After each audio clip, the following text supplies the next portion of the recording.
السلام علیکم۔ کھیل کے میدانوں سے خبر ہے، اور خبر یہ ہے کہ کاکول میں پاکستان کرکٹ ٹیم کا جو ٹریننگ کیمپ تھا وہ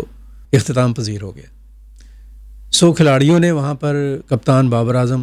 اور دیگر کھلاڑیوں نے ٹریننگ لی ہے، اور آفٹر ٹریننگ انہوں نے جو اپنے ایکسپریشنز دیے ہیں، دے آر مچ ہیپی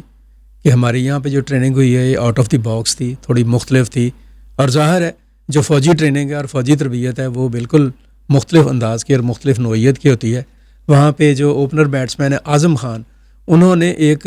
آپ کہہ لیں کہ ایک پہاڑ پر ان کو چڑھایا گیا، اور آپ خود سوچ سکتے ہیں اگر اعظم خان کو آپ سوچیں اور ان کو پہاڑ کے اوپر چڑھنا، اور بڑا پلیزنٹ معاملہ یہ ہوا کہ وہ خود بھی بڑے خوش ہیں کہ میں نے وہ جو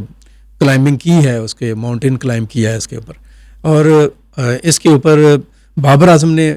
بڑا خوشی کا اظہار کیا۔ ان کا میرا یہ تیسرا ٹریننگ کیمپ تھا، اور اس ٹریننگ کیمپ کی مدد سے جو کھلاڑی ہیں ان کو انٹرنیشنل سٹینڈرڈ کا کرکٹ کھیلنے میں مدد ملے گی، اور ہوپس ہو کہ اس ٹریننگ کے بعد ہماری جو ٹیم ہے اس میں ایک نیا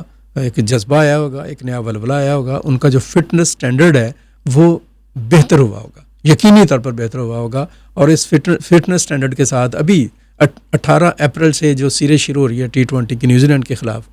اس میں اثر اور عمل جو ہے وہ دکھائی دیا جانا چاہیے۔ کھلاڑی اس ٹریننگ کیمپ سے فری ہو گئے ہیں، واپس اسلام آباد آ گئے ہیں، اور کل یعنی کہ 8 اپریل کو army chief general Asim Munir ان کے لیے افطار ڈنر کا اہتمام کر رہے ہیں۔ انجوائے بھی کریں گے، اور محنت بھی کی ہے،